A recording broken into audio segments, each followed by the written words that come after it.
Jean-Marie Le Pen, un héritage dangereux pour l'Afrique. Bonjour à tous et bienvenue sur Afrique Libre 2.0, la voix d'une Afrique en mouvement. Aujourd'hui, nous allons plonger dans le parcours de Jean-Marie Le Pen, figure controversée de la politique française. Nous explorerons son idéologie, ses obsessions pour l'Afrique, la passation du flambeau à sa fille, Marine Le Pen, et l'héritage qu'il laisse derrière lui. Nous réfléchirons également aux conséquences de ces idées sur le continent africain et à ce que les pays africains peuvent faire face à cette situation. Restez avec nous pour une discussion enrichissante. 1. Parcours et débuts politiques. Né en 1928 à la Trinité-sur-Mer, en Bretagne, Jean-Marie Le Pen est issu d'un milieu modeste, son père étant marin-pêcheur. Très tôt orphelin, il est marqué par des épreuves qui forgeront son caractère. Il entame sa carrière en tant que soldat, participant à la guerre d'Indochine puis à celle d'Algérie, des expériences qui influencent durablement sa vision politique. Homme aux convictions affirmées, il se distingue par son talent oratoire et sa capacité à galvaniser les foules. En 1972, il fonde le Front National, un parti politique d'extrême droite, qu'il positionne comme un bastion contre ce qu'il perçoit comme une dégradation des valeurs traditionnelles françaises. Ce parti va profondément bouleverser le paysage politique français en s'imposant comme une force de contestation face aux partis traditionnels. L'ascension du Front National se déroule dans un contexte de profondes mutations économiques et sociales en France, marqué par la crise pétrolière, la désindustrialisation et une montée du chômage. Ce climat de mécontentement social, associé à une augmentation des flux migratoires, alimente les préoccupations d'une partie de la population. Le Pen et son parti exploitent ces tensions en centrant leur discours sur l'identité nationale, la souveraineté et la lutte contre l'immigration. Grâce à une rhétorique populiste et des slogans percutants, le Front National attire un électorat diversifié, allant des classes populaires frappées par la précarité aux conservateurs en quête de repères face aux évolutions sociétales. Dès les années 1980, le Front National s'affirme comme un acteur incontournable du débat public, suscitant autant d'adhésions que de controverses et devenant un symbole des divisions au sein de la société française. 2. Idéologie et discours.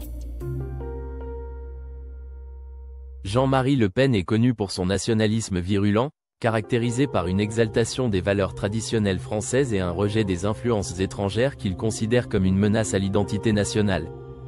Son euroscepticisme, marqué par une opposition farouche à une intégration européenne jugée excessive, s'inscrit dans une vision souverainiste prônant le retour des prérogatives nationales face à des institutions supranationales.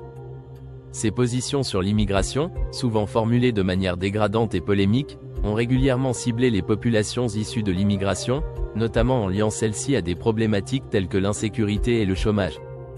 Ces prises de position ont non seulement choqué une grande partie de l'opinion publique, mais elles ont également contribué à polariser le débat politique en France, cristallisant des tensions autour des questions de diversité, d'intégration et d'égalité. Sa rhétorique, souvent empreinte de provocation, a alimenté un climat de division et de méfiance au sein de la société française, tout en jouant un rôle dans l'émergence et la normalisation d'un discours politique plus radical sur des thèmes comme la souveraineté et l'identité nationale. 3. La reprise du flambeau par Marine Le Pen. En 2011, Marine Le Pen accède à la présidence du Front National, FN, succédant à son père Jean-Marie Le Pen, fondateur du parti. Dès son arrivée, elle met en œuvre une stratégie ambitieuse de dédiabolisation, visant à remodeler l'image du FN, jusque-là associée à des positions extrêmes et controversées. Cette démarche repose sur un double objectif: se distancer des déclarations les plus sulfureuses et provocatrices de son père. Souvent perçues comme des obstacles à la respectabilité du parti, tout en préservant les fondamentaux idéologiques qui constituent l'ADN politique du FN, tels que la défense de la souveraineté nationale, le rejet de l'immigration massive et la critique de l'Union européenne. Cette transition marque un tournant significatif dans l'histoire du FN, transformant la perception qu'en avait une partie de l'électorat et des médias. Sous sa direction, Marine Le Pen s'efforce de normaliser le discours du parti en adoptant une rhétorique plus modérée et en s'entourant de personnalités perçues comme moins radicales. Cette stratégie porte ses fruits, en élargissant la base électorale du FN, le parti parvient à séduire des catégories de la population jusque-là réticentes, comme des classes moyennes ou des jeunes actifs, tout en conservant l'appui fidèle de son électorat traditionnel, notamment dans les zones rurales et périurbaines. Cependant, ce processus de dédiabolisation n'est pas exempt de tensions internes. certains cadres historiques du FN critiquent ce qu'ils perçoivent comme un lissage excessif des positions du parti, craignant une dilution de son identité originale. Malgré ces critiques, Marine Le Pen réussit à asseoir son leadership et à repositionner le FN aujourd'hui Rassemblement National, renforçant son poids sur l'échiquier politique français et ouvrant la voie à une participation accrue du parti aux débats nationaux, voire à une forme de normalisation dans la vie politique française. 3. Son obsession pour l'Afrique, racisme et colonialisme. Jean-Marie Le Pen a fréquemment été associé à des déclarations ouvertement racistes, notamment en ce qui concerne le continent africain. À travers ses discours et prises de position, il a souvent véhiculé une vision de l'Afrique imprégnée de colonialisme, marquée par une perception biaisée de supériorité ethnoculturelle. Cette perspective, héritée des idéologies colonialistes du passé, réduit la diversité et la richesse des cultures africaines à des stéréotypes simplistes et dégradants. Ces idées, relayées dans les sphères politiques et médiatiques, ont contribué à entretenir des préjugés profondément enracinés à l'égard des populations africaines vivant en France, renforçant les discriminations et les divisions sociales. Par ailleurs, l'impact de ces discours dépasse les frontières françaises, influençant de manière négative les relations diplomatiques entre la France et les pays africains. Ces derniers, déjà marqués par des décennies d'une histoire commune souvent conflictuelle, se retrouvent confrontés à un discours politique qui perpétue des inégalités et des rapports de domination. En adoptant un tel prisme idéologique, Jean-Marie Le Pen a non seulement alimenté un climat de défiance à l'égard des diasporas africaines, mais il a également contribué à raviver des blessures coloniales qui entravent la construction d'un dialogue équilibré et respectueux entre les nations. 4. Héritage et conséquences pour l'Afrique. L'héritage politique de Jean-Marie Le Pen demeure indéniable, tant en France qu'au-delà de ses frontières. En tant que figure emblématique de l'extrême droite française, il a posé les bases idéologiques d'un discours nationaliste et identitaire qui continue d'influencer de nombreux mouvements populistes et ultraconservateurs à travers l'Europe. Parmi les nombreuses facettes de cet héritage, sa vision partiale et caricaturale de l'Afrique occupe une place centrale.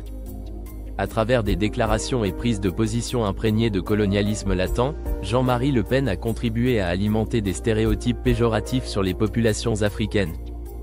Ces représentations simplistes, réduisant la richesse et la diversité des cultures africaines à des clichés dégradants, ont profondément marqué l'imaginaire collectif et nourri des dynamiques de racisme systémique en France. En outre, ces idées ont eu des répercussions bien au-delà du cadre national, affectant les relations franco-africaines.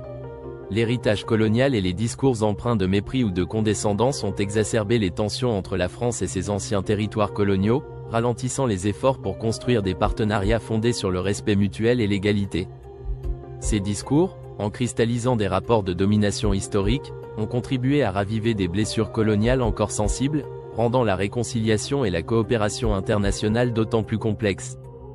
Aujourd'hui, cet héritage pose un défi crucial pour les politiques diplomatiques et la collaboration internationale. Dans un monde globalisé où les interdépendances économiques, culturelles et politiques sont croissantes, dépasser ces schémas de pensée rétrograde est essentiel pour promouvoir un avenir basé sur la compréhension, la solidarité et l'égalité entre les nations.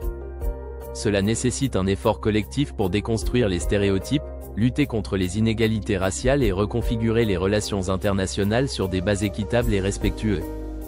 5. Que doivent faire les pays africains face à cet héritage? Face à l'héritage de Jean-Marie Le Pen et à une possible montée du FN, aujourd'hui Rassemblement National, ou de toute autre parti d'extrême droite en France, les pays africains sont confrontés à la nécessité impérieuse de renforcer leur diplomatie et de développer des stratégies proactives pour protéger et promouvoir leurs intérêts. Cette situation exige une approche multidimensionnelle, visant à déconstruire les préjugés, redéfinir les rapports de force historiques et bâtir une coopération internationale plus équilibrée. L'un des premiers leviers consiste à promouvoir une image positive et authentique du continent africain, loin des stéréotypes dégradants hérités de l'ère coloniale et souvent relayés par les discours populistes. Cela implique non seulement de mettre en avant la richesse culturelle, les talents et les réussites économiques du continent, mais également de montrer son rôle croissant en tant qu'acteur incontournable sur la scène mondiale. En s'appuyant sur des initiatives dans les domaines de la culture, de la science et de l'innovation, les pays africains peuvent redéfinir la perception qu'a l'opinion publique internationale de leur contribution au progrès mondial. Parallèlement, il est essentiel d'investir dans la coopération économique en forgeant des partenariats stratégiques avec la France et d'autres puissances mondiales. Cela inclut également le développement d'institutions panafricaines solides et cohésives, capables de parler d'une seule voix sur des questions clés, qu'il s'agisse de commerce, de changement climatique ou de migration. En diversifiant leurs alliances économiques et en favorisant des relations fondées sur des intérêts mutuels, les pays africains peuvent réduire leur dépendance et se positionner comme des interlocuteurs égaux, capables de négocier sur un pied d'égalité. Un autre axe crucial est la lutte contre les préjugés raciaux et la sensibilisation à l'histoire coloniale, des enjeux fondamentaux pour inverser les stéréotypes véhiculés par des figures politiques comme Jean-Marie Le Pen et leurs héritiers idéologiques. Cela passe par des campagnes de communication, des programmes éducatifs internationaux, et une implication active dans les débats sur la décolonisation des récits historiques.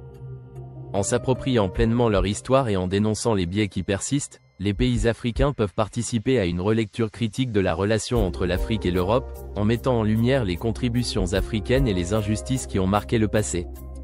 Enfin, l'unité entre les nations africaines est plus que jamais essentielle. Face à des discours politiques polarisants et à une montée des idées identitaires, une coopération panafricaine renforcée est indispensable pour défendre collectivement les intérêts du continent. En se montrant solidaires et déterminés, les pays africains peuvent non seulement contrer les discours populistes hostiles, mais aussi se positionner comme des acteurs incontournables pour relever les défis mondiaux, qu'il s'agisse de paix, de sécurité ou de développement durable. 6. Conclusion.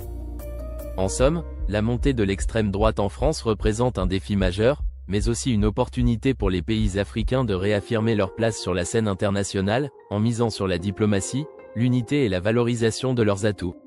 C'est en adoptant une posture proactive qu'ils pourront construire un partenariat équilibré avec leurs anciens colonisateurs et contribuer à l'émergence d'un monde plus juste et inclusif. Merci d'avoir regardé et à bientôt pour d'autres vidéos.